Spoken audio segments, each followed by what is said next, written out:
Maggi வச்சு இந்த மாதிரி செஞ்சு பாருங்கள், சூப்பராக இருக்கும். இப்போது ஒரு கடாயில் தண்ணி ஊற்றி மேகியை நல்லா வேக வச்சு எடுத்துக்கலாம்.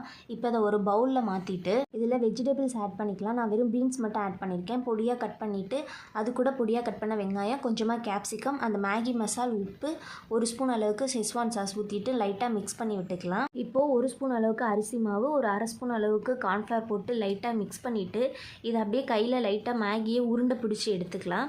இப்போ அதவே மேகி இதில் டிப் பண்ணிவிட்டு லைட்டாக உருண்டை பிடிச்சிட்டு நம்ம எடுத்து வச்சுருக்க பால்ஸை ஒன்றா ஆயிலில் போட்டு நல்லா ஃப்ரை பண்ணி எடுத்து கடாய் அடுப்பில் வச்சுட்டு 2 டேபிள் ஸ்பூன் அளவுக்கு எண்ணெய் ஊற்றிட்டு பொடியாக கட் பண்ண பூண்டு, கொஞ்சமாக கேப்சிகம், கொஞ்சம் வெங்காயம் போட்டு நல்லா ஃப்ரை பண்ணிவிட்டு இப்போது 1 ஸ்பூன் அளவுக்கு செஸ்வான் சாஸ், 1 ஸ்பூன் அளவுக்கு ரெட் சில்லி சாஸ், 2 ஸ்பூன் அளவுக்கு டொமேட்டோ சாஸ், 1 ஸ்பூன் அளவுக்கு சோயா சாஸ் ஊற்றி நல்லா மிக்ஸ் பண்ணி விட்டுக்கலாம். இப்போது 1 ஸ்பூன் அளவுக்கு கார்ன்ஃப்ளவர் மாவு தண்ணியில் கரைச்சி வச்சு அதையும் அதோட சேர்த்து நல்லா மிக்ஸ் பண்ணிவிட்டு நம்ம ஃப்ரை பண்ணி வச்சுருக்க பால்ஸ் அதோட போட்டு மிக்ஸ் பண்ணிக்கலாம். அவ்வளோதாங்க, ரொம்ப சிம்பிளான மேகி மஞ்சூரியன் ரெடி. நீங்களும் ட்ரை பண்ணி பாருங்கள்.